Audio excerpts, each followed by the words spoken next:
Hi, this is Jane Espenson. This is my episode of Angel. I have a shared story by credit with David Greenwalt and the teleplay credit on this episode. This is the one about Cordy getting the apartment. And there you see Doyle. Doyle was the original secondary cast member on Angel, who left after, I believe, episode 8 or 10 of the first season. And a lot of people were very sorry to see him go. Which, boy, you got to agree with it. You look at those eyes, he could really, really convey a lot of sadness and pain in a way that was very cool. I think Wesley's been wonderful. But when you look back at these episodes, you kind of go, wow, Doyle was cool too. Charisma is the big star of this episode, and I think she did a great job. She is so funny. We lost her off Buffy so that she could go become a cast member on Angel, and I really think she came up to that task beautifully. In this episode, she's not only comedic, which she does really well and really naturally, but she has to do a lot of dramatic stuff too. I think she does a very good job with it.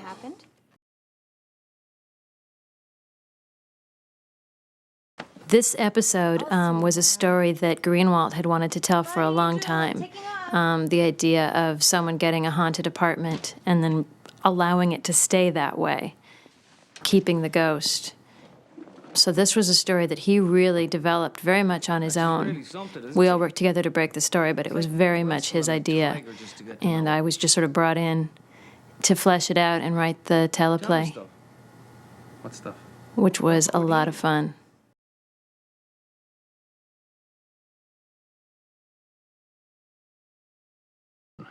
It's fun writing humor for David Boreanaz because he does it so dryly. You can give him just a few jokes and very sort of jokes that need to be delivered very deadpan, and he gets so much out of them. And if you ever give him a joke that's a little bit sillier, to me it's just absolutely hilarious because it suggests such a mood change for him, that he's in an unusual mood for Angel. And I think you get a lot of humor out of the notion of this haunted vampire cracking a joke at all.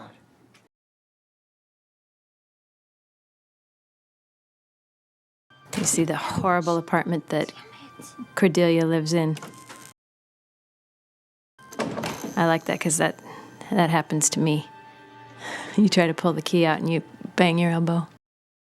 I was very pleased with this, how they genuinely made this apartment look unpleasant. A lot of times on TV, you ask for something to look unpleasant, it still looks like better than anything you really get in real life.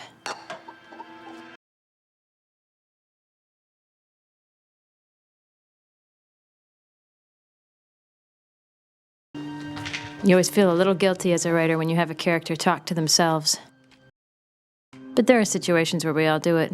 Pretty much me alone in my apartment is a running monologue all day long. Cordelia and cockroaches. Hi, this is Cordelia Chase from apartment. In an earlier draft of this, actually it may still be in this draft, that she steps on as a virtual carpet of dead cockroaches. Yeah, there they are.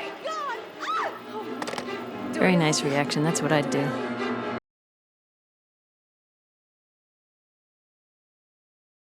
It's kind of nice. You're in trouble. I mean, Doyle's got this crush on her. We were trying to sort of gradually have her warm up to Doyle. The first person she tries to call is Doyle.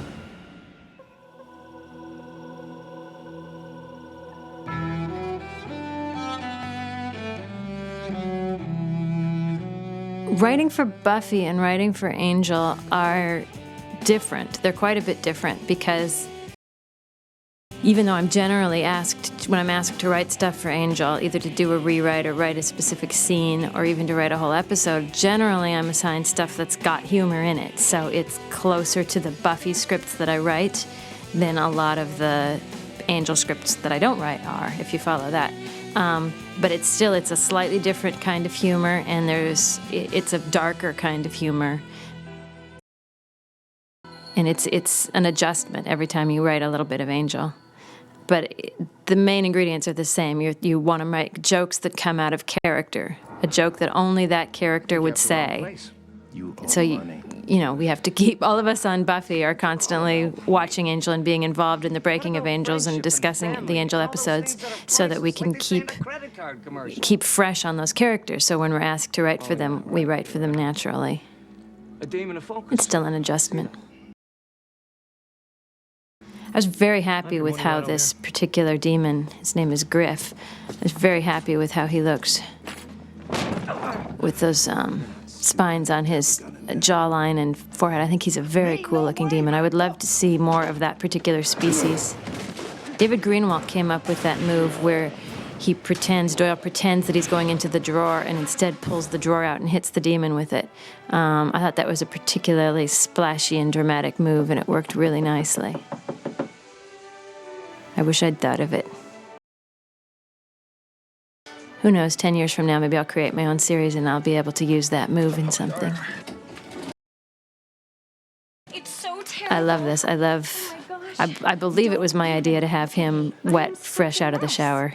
I am the worst, And I like how it turned out. And the fans were very happy, for some reason, with having him almost naked and dripping wet. my apartment. She's talking about the cockroaches, and she does a little gesture over her head where she says that they're all creepy and they have antlers. And she sort of waves her little fingers over her head. And I think that's very cute and pretty much exactly how I pictured it. It's always a shock. You write something, you picture it, and it doesn't come out exactly as you wanted it. But that moment came out exactly like I wanted it. Skinny feet and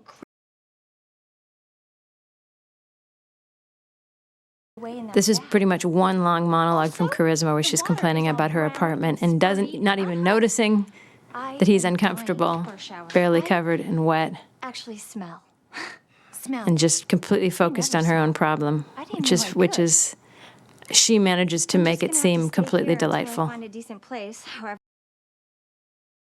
There's something very honest about Cordelia's self-interest, because she wouldn't deny it. If you said, Cordelia, all you seem to care about is yourself, she would say, well, yeah, who else is going to do it?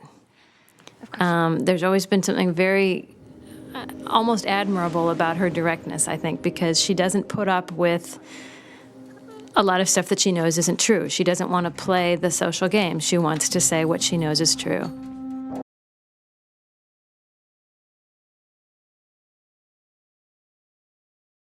Shot where you can see the bruise on his hand.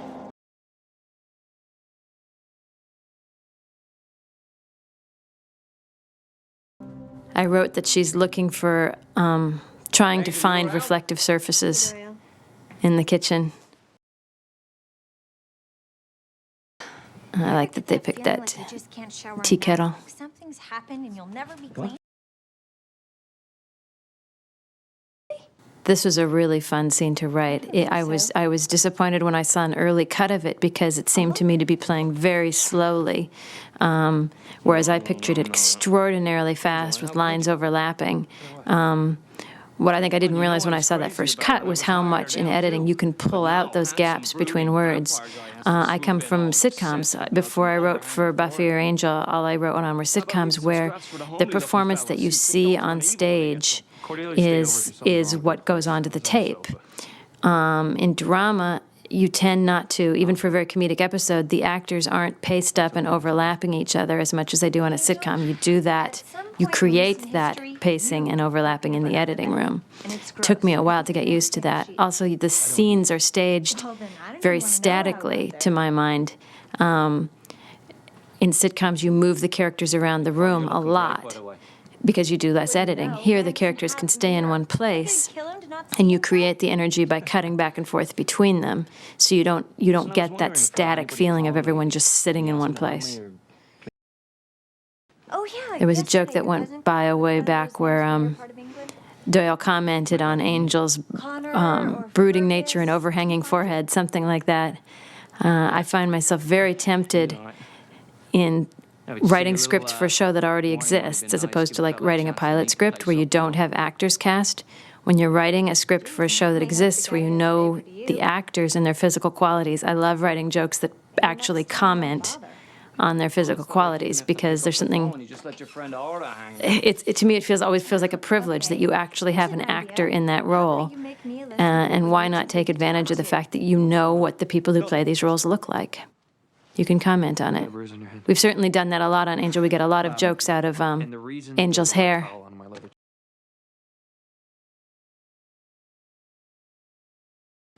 There's a line in the scene where Angel says, "I don't eat," which isn't really true. We've seen vampires eat. Spike on Buffy eats all the time.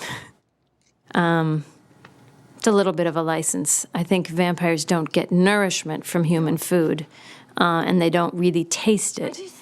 The episode, I think it's called "I Will Remember You," No, I've been here a while. where Angel gets Oh, well, the a things taste are- of being human. No idea Angel was He cleaning can up taste her food, and it's the shock to him, like he'd forgotten how good food was when you're human.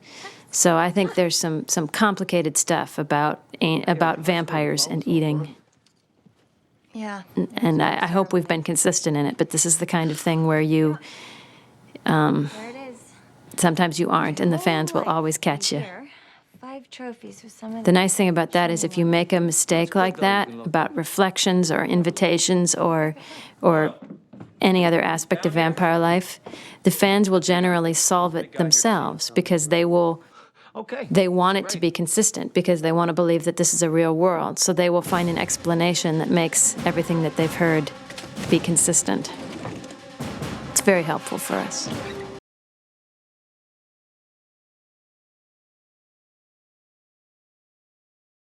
I don't remember if the line was in my first draft. I don't know if it stayed in the last draft of when Doyle runs around and Angel is there before him. That Angel says, I lurk fast." Other people owe me. I always liked that line. There was a reference in the previous scene to Back to the World of Buffy, which I always like doing. Even though there's a way in which the Angel and Buffy shows exist in sort of diverging universes, they started out in the same world, but the more Angel establishes its own world, the more it feels separate from the universe of Buffy. I don't know, man. But this was an early episode of the first season, and we saw Cordelia's high school diploma, and we saw that it was a little charred, which I thought was a nice reminder of the events of graduation day, started curling. when we saw the Sunnydale High School explode. Here in a minute. Okay. This is a cute moment where Angel does not want I wish you'd just let me call my guy. Cordelia living in his apartment with him, He probably judges the property that he value makes by the how deal far with it's right. Doyle. I'll trade you problems. If you help Charisma, Can't tell anything if from you the help photo. Cordelia, I mean to say, get out of my life, I will Right. help you with your debt problem. The This next is a one will quick be little montage of bad apartments, each one worse than the one before it. As I look at it now, I wonder if it should have been quicker, We share if all these the moments upkeep should and have been chores. more of a montage and less of 3 little scenes. Oh, we don't believe in barriers. It's the first rule of the great leader. You can come to meetings if you want. But it works nicely. And there's a line in this particular scene where That's just a Cordelia touch to says, "My urination just hasn't been public enough lately." Chanting starts at 4. And I love that line because it's a little shocking. It's not a word you'd expect to hear Cordelia say, but it's pure Cordelia. It's just right out there saying what she's thinking.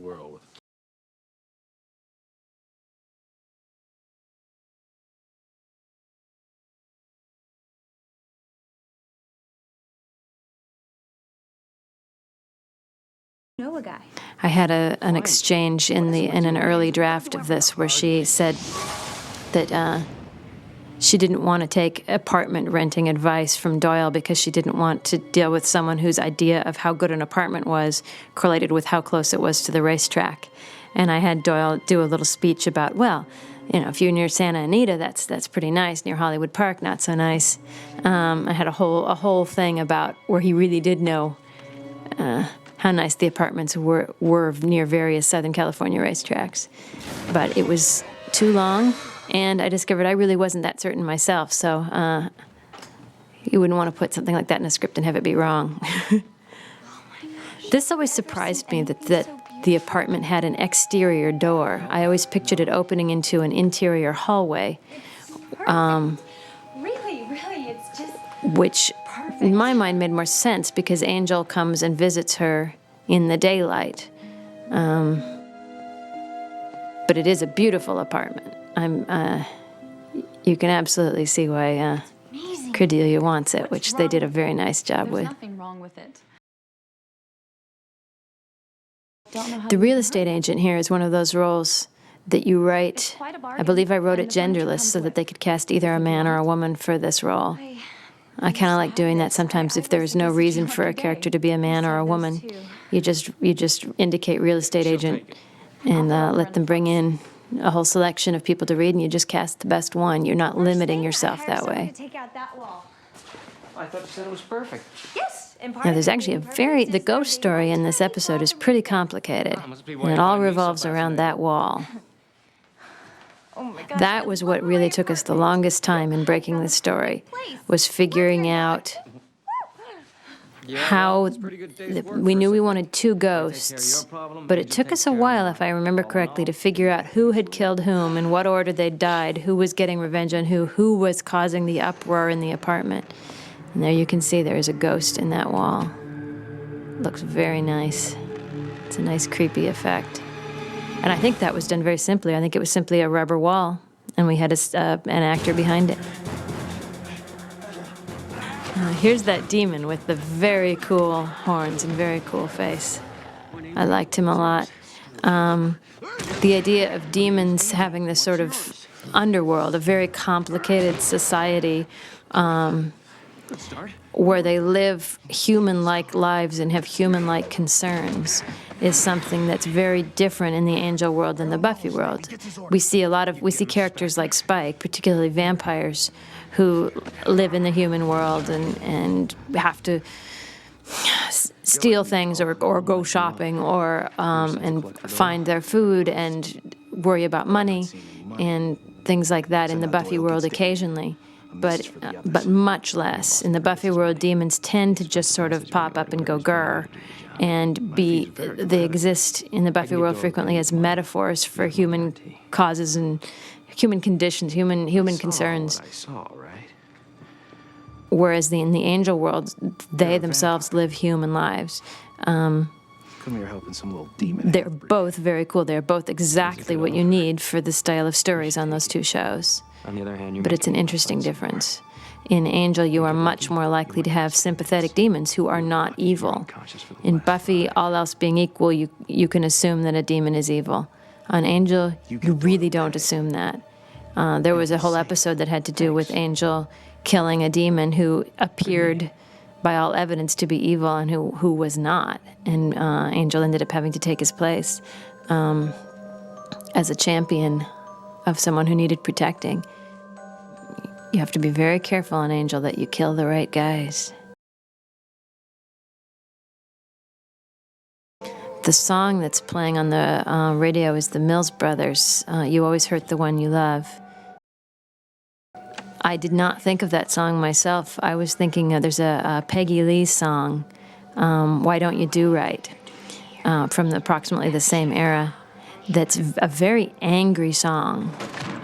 It actually has a line in it, get out of here, bring me some money too. That's quite harsh and angry, and I kind of wanted that song, but I knew it didn't really tell the story of the relationship between our two ghosts. And so I was talking with my friends trying to come up with a song, and my friend Michelle remembered You Always Hurt the One You Love, which is just perfect, and I'm very happy with how it's used in this episode. This is a nice conversation between Angel and Doyle about the way Doyle lives his life.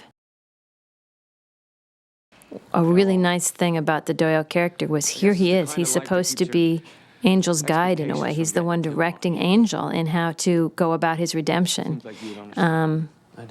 His conduit to the powers that be, and yet Doyle is so lost himself and has no idea how to go about fixing his own life. You don't have to do it this way. He's a very nice character. Don't worry about it, okay?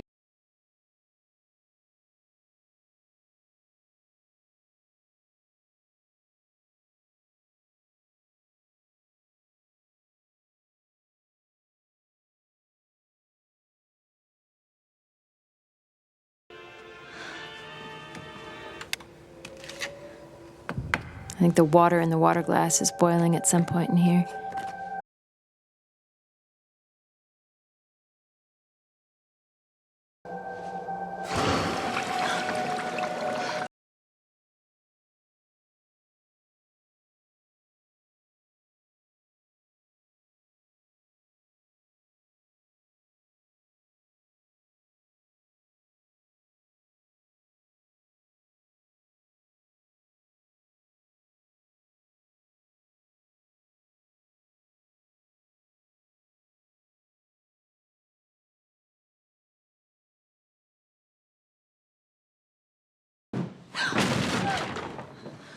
I like that the bed was floating, and we didn't even realize it was floating until she dropped. And this is the real phenomenon of in the morning it doesn't seem real. You try to go about your life because, it was just a bad dream. It was just, Shiny morning. it's over now. It's a bright, sunny morning, and there's nothing bad. And there's a very cool shot. What I'd hoped it would be was that as the mirror closed, you would get a glimpse of the ghost woman, and when the mirror came to rest, she wouldn't be visible in the frame. You would just have seen it for a second as the mirror closed. But I didn't write it very clearly, and I must say this worked quite nicely. It's still extremely creepy. I love Charisma's reaction there, the way she jumped when that chair broke. It's very real. You're a ghost. You're dead. Go towards it, okay? Nice thing about the character of Cordelia, that we know that, here she is, this vulnerable, young, beautiful woman, but we know what she's been through. We know she comes from Sunnydale. The idea that things that scare Cordelia have to be pretty bad, because she's seen a lot. See, look at him standing there right where the sunlight could have got him. Hi. It's not quite clear how Angel safely got to that doorway. Maybe in a day or two. He's just given her a cactus as a housewarming present. Oh, that's right. You can't come in. Wait. What about The notion rule? being that there was supposed to be an implication that Cordelia is very cactus-like, that she's got a lot of protective barriers. I'm just closing these so our boss doesn't burst into flames. Now, how did Angel just walk into that apartment? Yeah. The way that's in this particular script is that early in the episode she says, when I get an apartment, you're like totally invited. And that gave him the power to enter this apartment as if he'd had a specific invitation for this dwelling, which I think is really interesting. In my first draft of this, she went to the door. It looked like he couldn't come in. And Doyle said, "Hey, Angel, come on in." And Angel walked in, and Cordelia said, "Oh my God, how could he invite you in? He doesn't even live here. These rules are completely screwed up," which was a funny joke because sometimes our rules do get screwed up, and it might be fun to comment on it. But I think they were very right to ask me to change that because it would have been very confusing for the whole rest of the series. It would have made it very muddy about when a vampire can walk in and when they can't. Come on. The shot of the face that appeared in the bottom of that drawer when she went to open that drawer and put the scissors in. I've watched this episode with some people who get very confused because they don't understand that what that shot is shooting down into the drawer. They think that what they're seeing is another shot of the wall with the face coming out of it. I wish that were a little clearer. Can we? We can try. But we have to go now. You have to watch pretty carefully to see what's going on. Now, she said the line was, "Listen good, Casper." The way it sounds, if I remember correctly, in this in the finished episode, it sort of sounds like she's saying, "Listen good, Casper." But what was intended was, "Listen good, Casper." We drink a lot of coffee Died there. on Angel. It's for ghost, right? There was actually an episode of Buffy, I think, where Angel established that he doesn't drink coffee, but I think he's changed his mind.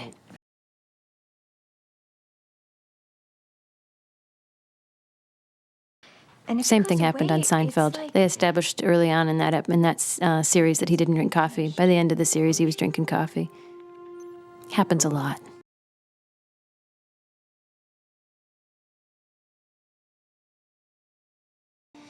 Detective shows these days involve a lot more sitting in one's personal offices doing research on the internet. If you look back at old detective shows, I think there must have been a lot more actually going to the county clerk's offices and looking up things, leases and things like that, when you have to look it up. I meant because you used to have that. Which reminds me, the title of this episode, Room with a View, I believe that's the title that David Greenwald had originally intended for it. What I added to it was the peculiar spelling of it, where I spelled it as if it were a rental ad. I had an alternate idea for a title for this episode, which was Release, but it was written lease, like about the lease, which I thought was extraordinarily clever, but in retrospect is just kind of stupid. So I'm very happy that it's called Room with a View. Ghosts are usually. It's her. I know. I intended it to be, like I said, an apartment off an interior hallway, so I pictured it as being sort of up in a high-rise building where it would have this spectacular view of the city. This is easy. Little old lady ghost.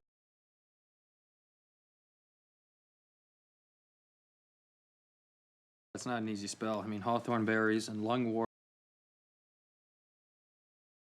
They're finding information about that building. Does the spells all the time. I can get the stuff from. There was some things here where the actor who played Doyle actually had that accent.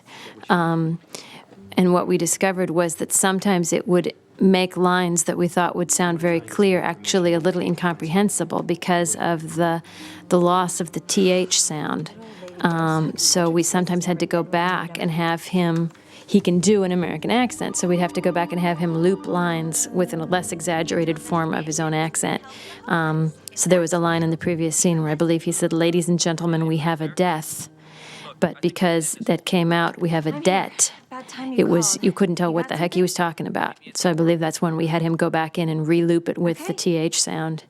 I think some people felt, some of the fans, I think, felt that his accent sort of came and went.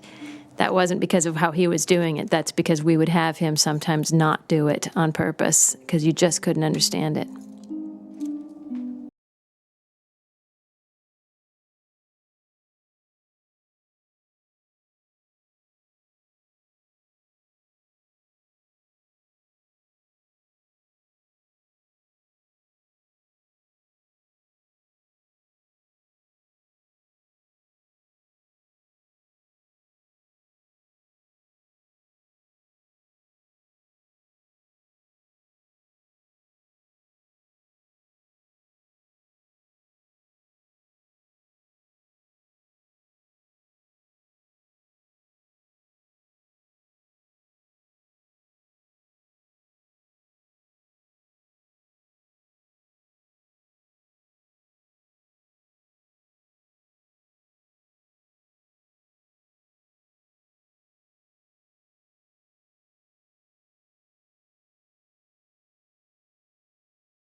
He thought the death was suspicious. The Emmy called.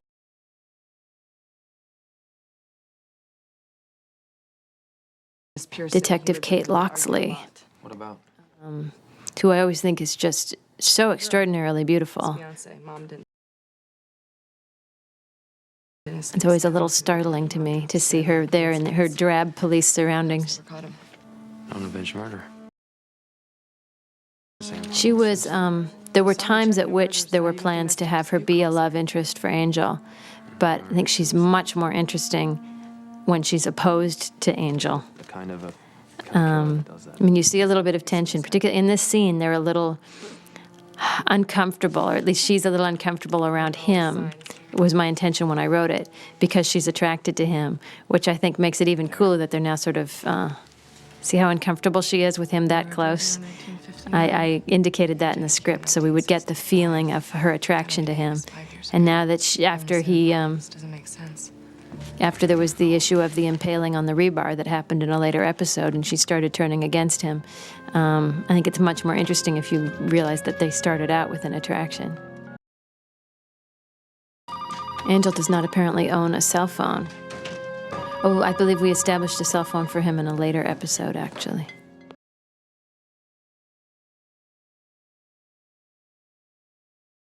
I established in this episode the slogan that Cordelia uses to answer the phone. Earlier in the episode, we saw her answer the phone and say, Angel Enterprises, we help the hopeless. And it was Joss Whedon's idea that when Doyle answers the phone later on, he says, we hope you're helpless, and he gets the slogan wrong, which is a joke I liked. My name is Cordelia. It happens extremely often that when someone compliments you on a joke in your episode, that it turns out to have been Joss Whedon or David Greenwald if it's an episode of Angel. They come up with very funny My lines. friends will come here. This actress who plays the dead ghost mother here is Beth Grant, who I worked with on another show before I was on Buffy. I believe she played a school nurse on a sitcom that I did a few years back. It's amazing how often you end up writing for the same actors, and you may not even realize it, because you don't have them in mind when you're writing a guest part like that. It just turns out to be someone you've already written for.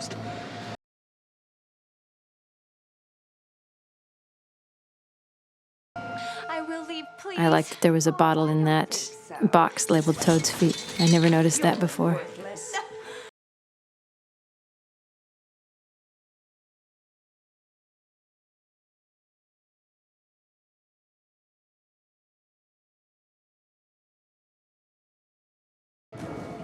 The notion of how these ghosts are actually related, I think it's pretty clear in the episode, but I've talked to some people who never quite got it. The notion is that the mother bricked up the son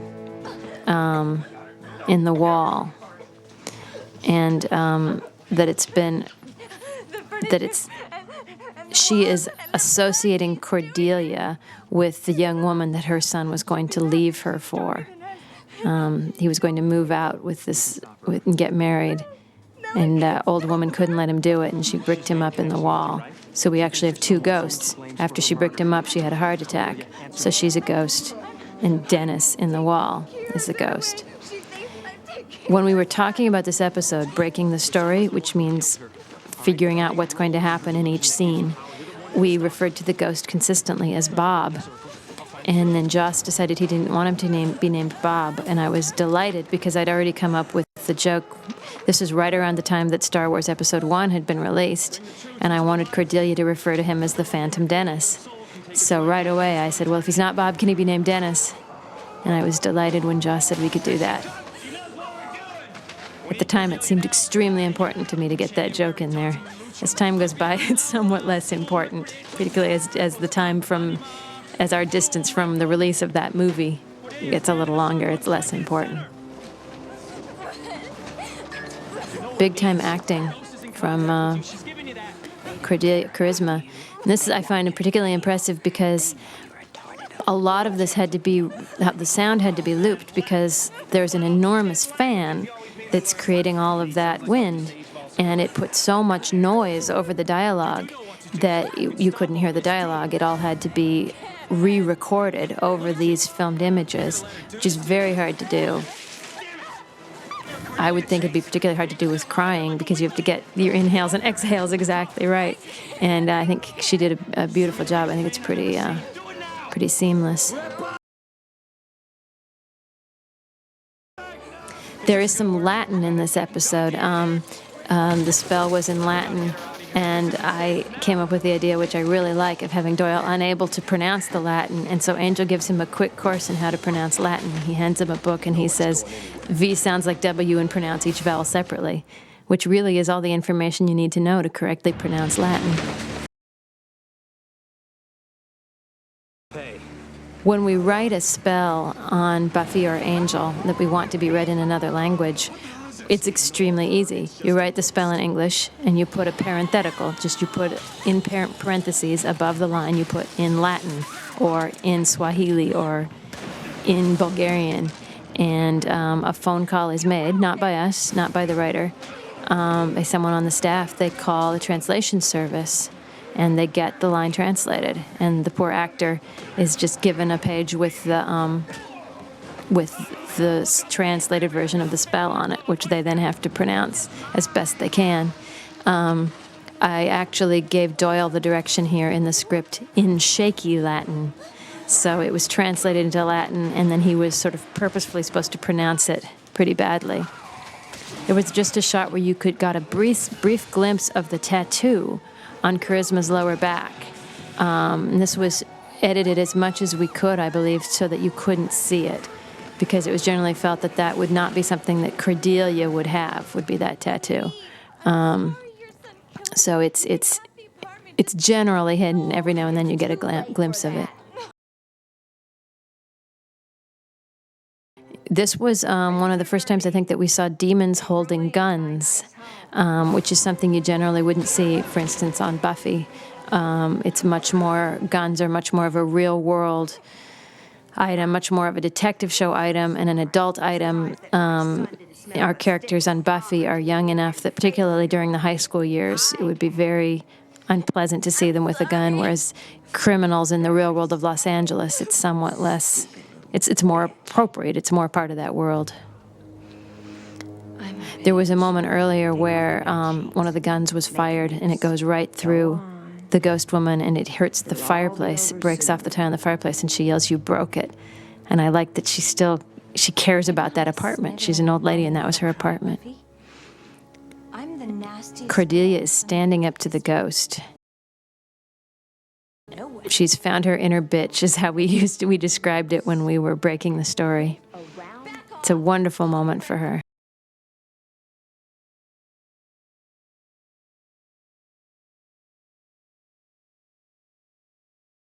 She's a very strong character.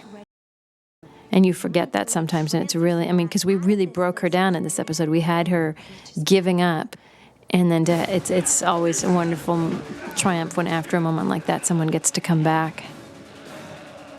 This is I like the way the A and B stories came together in this episode. The A story is the Cordelia in her apartment. The B story is the secondary story, which is Doyle and his thugs. And I always like the structure of episodes in which the A and the B story unexpectedly come together. Just when you'd sort of forgotten about these criminals and you were completely focused on the ghost story, the criminals burst in the door. And you realize that these two stories are about to affect each other. She pissed me off. And the nice thing here is you think it's done. They still assume that there's only one ghost. Now we start to see the second ghost. So this is Dennis's spirit now. This is the second ghost possessing her. That is a really, really strong lamp because it is breaking through brick.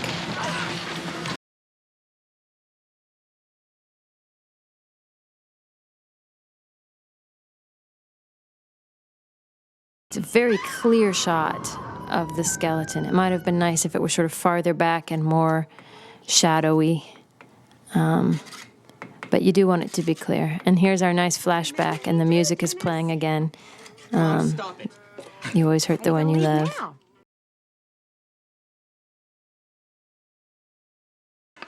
Now, if you create a character on a television show, which means to say you write the episode in which that character appears for the first time, you get paid again a little additional money. It's about $300 or $400 every time that character appears in a subsequent episode. The character of the Phantom Dennis has come back. But since it is not played by an actor, we never see that actor who we saw getting boarded up in the wall. We don't see him again. We just see sort of wire gags and tricks involving, the implication of the ghost. So I don't get any money. It's kind of a ripoff. So there we see how we came to have two ghosts. It's a nice and creepy story. There's a story called The Cask of Amontillado, in which someone bricks someone up in a wall, that I read when I was a kid. It's very scary.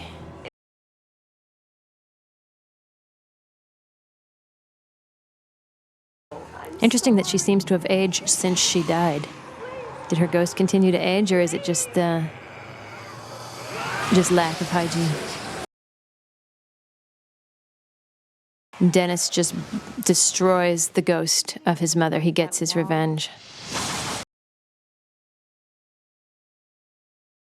And he lives on in Cordelia's apartment. And he's a very sympathetic character. He has his only ill will was toward his mother. He's actually a gentle guy who we see be very supportive of Cordelia in coming episodes. I hope we continue to see him. Yeah, well, there might be...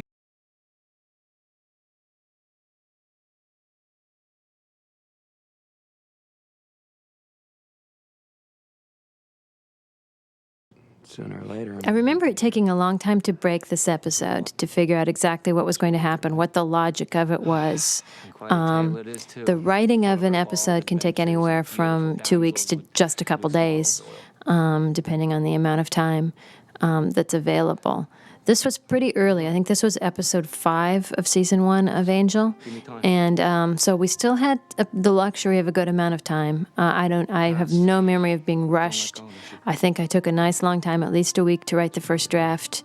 Had a lot of time to work on the second draft, which, in rereading the first draft, I realized there weren't a lot of changes. It didn't change terribly much, so it couldn't have taken very long to do that rewrite.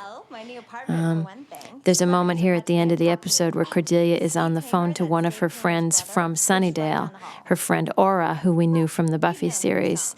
And she refers to the fact that there are celebrities living in her building. She says Steve Paymer lives in this building. He's David Paymer's brother. If you're familiar with character actors, you'll recognize David Paymer as a character actor who's in many, many movies. He's in State and Maine. He's in Quiz Show. You see him all the time. And Steve Paymer is his brother. And I put that in because it seemed right for this moment that would be something Cordelia would be impressed by. And also because Steve Paymer lives in my apartment building. He lives just across the hall from me. So that's just sort of a note from my own life.